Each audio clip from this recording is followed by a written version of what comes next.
Haleluya, haleluya, haleluya. Salam sejahtera kepada seluruh sidang jemaat Tuhan dimanapun berada. Bahkan kepada seluruh saudara yang bisa mendengarkan renungan firman Allah pada saat ini. Saya berdoa tetap berharap bahwa saudara tetap ada dalam keadaan sehat, kuat, dan tetap hidup di dalam Tuhan. Saya akan melanjutkan renungan kita yang kita akan pelajari dari surat Yakobus. Saya bilang di renungan yang sebelumnya bahwa Yakobus pasal 2 ayat 14 sampai ayat ke-26 ini saya akan bagi dalam 3 bagian. Sekarang kita akan masuk dalam bagian yang kedua. Saya akan bacakan lagi. Saya akan bacakan malam hari ini. Pada saat ini hanya kepada ayatnya yang ke-14 sampai ayatnya yang ke-18. Firman Allah berkata begini, Yakobus 2 14 sampai 18. Apakah gunanya saudara-saudaraku jika seorang mengatakan bahwa ia mempunyai iman, padahal ia tidak mempunyai perbuatan? Dapatkah iman itu menyelamatkan dia? Jika seorang saudara atau saudari tidak mempunyai pakaian dan kekurangan makanan sehari-hari, dan seorang dari antara kamu berkata, selamat jalan, kenakanlah kain panas dan makanlah sampai kenyang, tetapi ia tidak memberikan kepadanya apa yang perlu bagi tubuhnya, apakah gunanya itu? Demikian juga halnya dengan iman. Jika iman itu tidak disertai perbuatan, maka iman itu pada hakikatnya adalah mati. Tetapi mungkin ada orang berkata, padamu ada iman dan padaku ada perbuatan. Aku akan menjawab dia, tunjukkanlah kepadaku imanmu itu tanpa perbuatan, dan aku akan menunjukkan kepadamu imanku dari perbuatanku. Ya, saya tidak akan menjelaskan lagi bagian yang pertama yang saya sudah singgung kepada saudara pada renungan sebelumnya tentang bagaimana kita menyelaraskan pemahaman Paulus dan Yakobus mengenai iman dan perbuatan. Dalam bagian ini nih saudara, kalau kita baca 14, Yakobus berkata bahwa iman kita atau percaya kita tanpa perbuatan tidak menyelamatkan saudara ya. Kita baca 14 tadi. Untuk itu, mengapa dia berkata bahwa iman tanpa perbuatan, iman yang kita percaya tanpa perbuatan tidak dapat menyelamatkan? Sebab itu dia memberikan suatu ilustrasi gitu ya.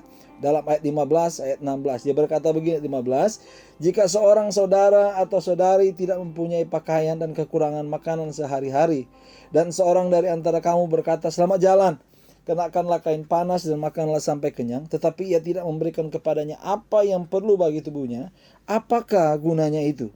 Ya, kalau kita melihat Yakobus pasal 2 ayat 15 ini, ya, kata seorang saudara atau seorang saudari tidak mempunyai itu, ini sebenarnya lagi menunjukkan pada orang-orang Kristen zaman itu. Saya sempat bilang kepada saudara di renungan awal bahwa kondisi orang Kristen pada zaman itu yang tersebar itu kondisinya ada di dalam kemiskinan.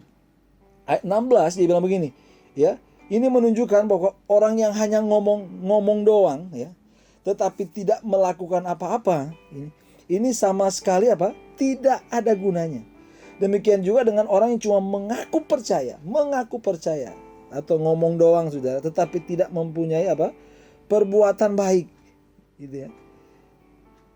Jadi kita seringkali berhadapan dengan kondisi ini di sekitar kita kan. Satu gereja, kita kenal ada orang-orang tertentu yang mungkin kekurangan, orang-orang yang membutuhkan pertolongan di sekitar kita, gitu ya. Bahkan jemaat Tuhan di sekitar kita. Kita tahu bahwa kondisi hari-hari ini mungkin mereka lagi memerlukan sesuatu. Tapi kita hanya berdiam diri saja, seolah-olah orang itu mampu untuk memenuhi kebutuhannya sendiri. Ya, mungkin kita berkata, Tuhan kok pasti pelihara mereka. Benar, Tuhan pasti pelihara. Tetapi kita sebagai orang percaya yang Tuhan percayakan dengan sesuatu yang lebih, alangkah baiknya kita melakukan tindakan nyata bagi mereka. Ya, Yakobus berkata bahwa kalau kita cuma ngomong doang kita ini punya iman, maka iman itu nggak akan bisa menyelamatkan kita, gitu. Tapi kita harus buktikan itu, ya, ditunjukkan dengan perbuatan-perbuatan, gitu ya. Yakobus berkata bahwa iman yang cuma percaya tanpa perbuatan tidak akan menyelamatkan. Bahkan dia bilang iman yang seperti itu, ya, adalah iman yang mati atau iman yang kosong, gitu ya. Saudara bisa baca itu di ayat yang ke-17, ayat 20, ayat 26, gitu ya. Ini tidak berarti bahwa iman itu mula-mulanya ada atau hidup lalu menjadi mati. Bukan begitu saudara. Tapi artinya bahwa pengakuan orang itu, ya, adalah pengakuan yang kosong, ya. Dan ini jelas menunjukkan bahwa orang itu sebetulnya sama sekali tidak mempunyai iman. Karena itu imannya tidak bisa ditunjukkan, ya.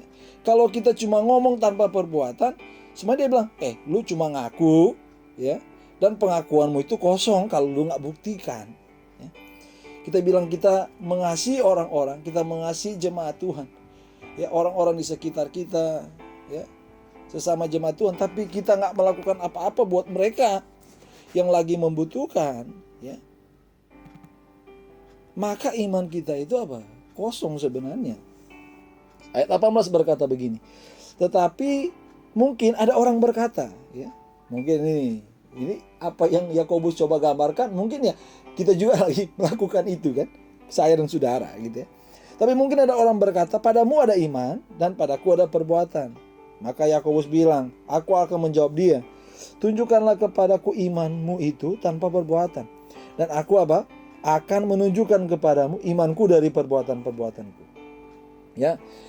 Dalam ayat 18 ini Yakobus lagi membandingkan dua orang, ya. Orang yang pertama adalah Yakobus sendiri yang mempunyai iman dan perbuatan, ya. Dia bilang kan kata-kata padaku ada perbuatan tidak boleh diartikan seakan ia hanya mempunyai perbuatan tapi tidak mempunyai iman, ya.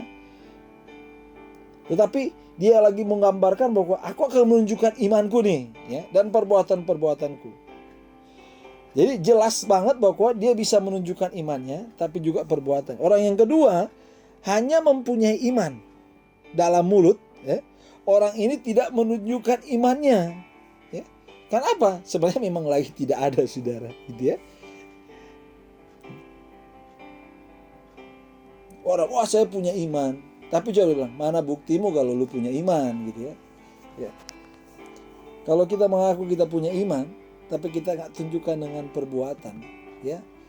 Seperti saya bilang tadi, maka iman itu adalah iman yang mati, ya, iman yang kosong, ya, iman yang nggak bisa menyelamatkan kita, gitu ya.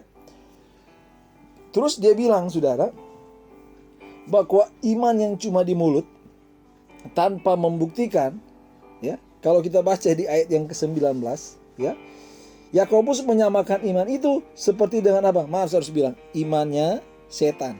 Wah, kok bisa, Arthur, gitu ya? Kepercayaan begini, saudara. Kepercayaan terhadap adanya satu Allah adalah kepercayaan yang benar. Tetapi bagi setan, saudara, kepercayaannya akan adanya satu Allah itu sama sekali tidak menghasilkan hidup yang benar. Ya. Ya. Kepercayaan itu hanya menyebabkan apa? Iblis cuma gemetar. Ini menunjukkan bahwa pengetahuan yang benar tentang Allah kalau tidak disertai dengan penebusan hanya akan menghasilkan apa? Rasa takut kayak iblis dulu, saudara. Jadi jelas bahwa orang yang mengaku beriman tetapi tidak membuktikan imannya dengan perbuatan baik, maaf saya harus bilang, tidak berbeda dengan setan. Ya. Jadi apa yang bisa kita simpulkan dari bagian ini? Kalau saudara mengaku percaya tetapi tidak ada perbuatan baik dalam hidup saudara, maka sebenarnya saudara bukan orang Kristen. Perhatikan, saudara, cara Yakobus menyebut orang itu. Ya, ia tidak pernah menyebutnya sebagai saudara, tapi ia menyebutnya apa? Seorang atau orang atau manusia. Bagaimana kehidupan kita sehari-hari ini? Ya. Bagaimana arah hidup kita dalam pengiringan kita kepada Tuhan? Apa kita mengarah kepada kehidupan yang positif? Apakah kita terus berusaha untuk hidup lebih benar? Ya. Apakah kita semakin hari semakin membenci dosa dan berusaha membuang dosa tersebut dari hidup kita? Nah. Tapi mari dalam kehidupan kita sehari-hari kita menunjukkan iman kita dengan apa? Perbuatan. Kalau tanpa kita menunjukkan hal itu, maka iman kita itu nggak bisa menyelamatkan. Ya, iman itu adalah kosong dan sama saja dengan imannya setan. Kata menyelamatkan di sini bukan berarti kita masuk surga, tapi bukti kita sudah diselamatkan, saudara, ya. Mari hari-hari ini terus giat di dalam Tuhan. Jangan jemu-jemu untuk melakukan kebenaran firman Allah. Tetap hidupi setiap kebenaran firman Tuhan dalam kondisi apapun.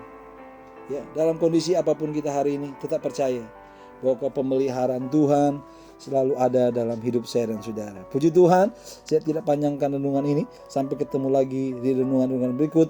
Tuhan Yesus memberkati saya dan saudara. Haleluya.